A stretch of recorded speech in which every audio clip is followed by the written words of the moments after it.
Northeast Wisconsin hasn't been getting a break from this relentless precipitation this year, and this is causing a significant strain on our tributaries. Our Gino Recchia has more. 2019 was another record year for precipitation, breaking last year's record for the city of Green Bay, and we still have several months to add on to it. Now, all this water has to go somewhere. You may have noticed that the water flow on the Fox River has been stronger lately. You're not mistaken. All of Wisconsin has been above average so far this year with precipitation, with a good part of our area between 150 to 175% above normal.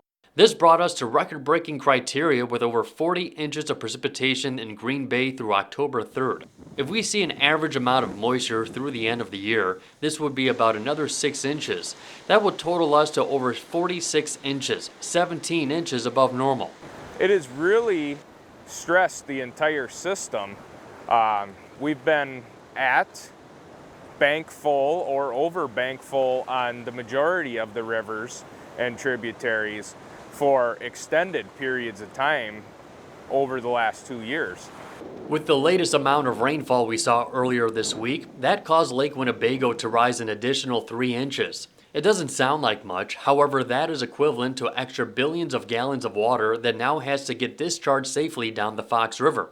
But complications arise when you have a very high Lake Michigan level combined with strong northeast winds. The Big Lake peaked at just under 582 inches this year, only a couple inches away from the all-time record set back in 1986. With powerful winds channeling down Green Bay, all this extra water piles up and pushes back the water draining down the Fox River. We discharge enough down the Fox River to fill Lambeau Field approximately 4.5 times a day. It's a little over 1 trillion gallons of water a year. With the strong northeast wind flow we saw the other day, however, the amount of water discharged has to be reduced to prevent flooding issues in Brown County until the weather conditions improve. And it does appear we will be seeing some much needed drier weather in the short term, but with all the moisture we have already seen so far this year, the Army Corps of Engineers are already focusing on the long-term impacts into the next spring season.